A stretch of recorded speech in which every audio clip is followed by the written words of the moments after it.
സമ്പൂർണ്ണ വിജയവും ചരിത്ര വിജയവും പ്രവചിച്ച് പ്രധാനമന്ത്രി നരേന്ദ്രമോദി തുടങ്ങിവെച്ച ബീഹാർ തെരഞ്ഞെടുപ്പ് പ്രചാരണത്തിൽ വോട്ടർമാരെ ആവേശത്തിൽ ഇളക്കിമറിച്ച് അമിത്ഷായുടെ തേരോട്ടം. അതേസമയം മുന്നണിയിലെ പിണക്കങ്ങളും പ്രശ്നങ്ങളും അവസാനിപ്പിച്ചുവെന്ന് പറയുന്നെങ്കിലും വിറച്ചാണ് ഇന്ത്യ സഖ്യത്തിന്റെ പ്രചാരണം.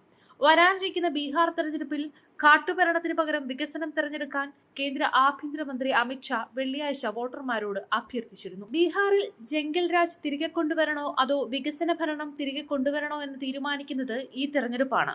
നിങ്ങൾക്ക് ജംഗിൾ രാജ് വേണോ? ലാലുവിന്റെ റാബ്രി സർക്കാർ അധികാരത്തിൽ വന്നാൽ ജംഗിൾ രാജ് കൂടി വരും.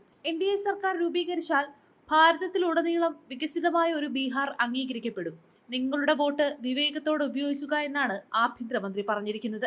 വിവിധ സ്ഥലങ്ങളിലെ തെരഞ്ഞെടുപ്പ് പ്രചാരണ യോഗങ്ങളിൽ അമിത്ഷാ പറഞ്ഞത് ഇതാണ്: ബീഹാറിനെ നക്സലിസത്തിൽ നിന്ന് മോചിപ്പിക്കാൻ ഞങ്ങൾ പ്രവർത്തിച്ചിട്ടുണ്ട്. ബീഹാറിലേക്ക് ജംഗിൾ രാജ് തിരികെ കൊണ്ടുവരണോ അതോ വികസന ഭരണം തിരികെ കൊണ്ടുവരണോ എന്ന് തീരുമാനിക്കുന്നത് ഈ തെരഞ്ഞെടുപ്പാണ്. അഴിമതിയുടെ റെക്കോർഡുള്ളവരാണ് മഹാഗഠബന്ധൻ, ലത്ബന്ധൻ. ഇവർക്ക് ബീഹാർ വികസിപ്പിക്കാൻ കഴിയുമോ?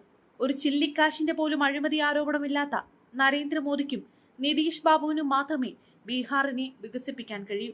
നിതീഷ് കുമാറിന്റെ 20 വർഷത്തെ ഭരണത്തിൽ 2005 അപേക്ഷിച്ച് കൊലപാതകങ്ങൾ 20%, കവർച്ചകൾ 80%, കൊള്ള 80% കുറഞ്ഞു.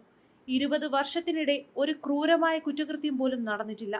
എതിർപക്ഷത്തിന്റെ ഭരണത്തിന് കീഴിൽ കൊലപാതകം, കവർച്ച, തട്ടിക്കൊണ്ടുപോകൽ, ക്രൂരമായ കുറ്റകൃത്യങ്ങൾ എന്നിവ ദൈനംദിന സംഭവങ്ങളായിരുന്നു. ഈ വർഷങ്ങളിൽ നിതീഷ് ബാബുവിന്റെ നേതൃത്വത്തിൽ NDA ബീഹാറിനെ കാട്ടുരാജിൽ നിന്ന് മോചിപ്പിച്ചു. സ്വജനപക്ഷപാതം അവസാനിപ്പിച്ചു. ഏറ്റവും പ്രധാനമായി ഗഗാരിയിലും ബീഹാറിനെയൊക്കെയും നക്സലിസത്തിൽ നിന്ന് മുക്തമാക്കാൻ തങ്ങൾ പ്രവർത്തിച്ചു. ഇന്ന് ഛഠ് പൂജ എന്ന മഹത്തായ ഉത്സവം ആരംഭിച്ചുവെന്ന് നിങ്ങൾക്ക് എല്ലാവർക്കും അറിയാം. ബീഹാറിലെ എല്ലാ ജനങ്ങൾക്കും വളരെ സന്തോഷകരമായ ഛഠ് ഉത്സവം ആശംസിക്കുന്നു. നമ്മുടെ ബീഹാർ കാട്ടുരാജിൽ നിന്ന് മുക്തമായിരിക്കണമെന്നും നിയമവും ക്രമസമാധാനവും ശക്തമായി തുടരണമെന്നും നമ്മുടെ സഹോദരിമാരും പെൺമക്കളും സുരക്ഷിതമായിരിക്കണമെന്നും ഭാവിയിൽ ബീഹാർ ഒരു വികസിത സംസ്ഥാനമായി മാറണമെന്നും താൻ ഛഠ്മയോട് പ്രാർത്ഥിക്കുന്നു. ഈ പ്രതിപക്ഷ സഖ്യത്തിന് 2 സ്വത്വങ്ങൾ മാത്രമേ ഉള്ളൂ: അഴിമതിയും സ്വജനപക്ഷപാതവും.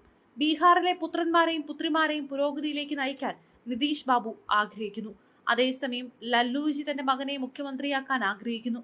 സോണിയാജി തന്റെ മകനെ പ്രധാനമന്ത്രിയാക്കാൻ ആഗ്രഹിക്കുന്നു. സ്വന്തം കുഞ്ഞിനെക്കുറിച്ച് മാത്രം ചിന്തിക്കുന്ന ഒരാൾക്ക് ബീഹാറിലെ യുവാക്കളെ ശരിക്കും പരിപാലിക്കാൻ കഴിയുമോ? നരേന്ദ്രമോദിക്കും നിതീഷ് കുമാറിനും മാത്രമേ ബീഹാറിലെ പുത്രന്മാരെയും പുത്രിമാരെയും പരിപാലിക്കാൻ കഴിയൂ. ബീഹാറിലെ ഗഗാരിയിൽ ഒരു പൊതു റാലിയെ അഭിസംബോധന ചെയ്തുകൊണ്ട് അമിത്ഷാ പറഞ്ഞ സന്ദേശം ഇതൊക്കെയായിരുന്നു. എന്തായാലും ബീഹാർ തെരഞ്ഞെടുപ്പിൽ BJP ഒരുപടി മുന്നിലേക്കെന്ന കാര്യത്തിൽ യാതൊരുവിധ സംശയവുമില്ല.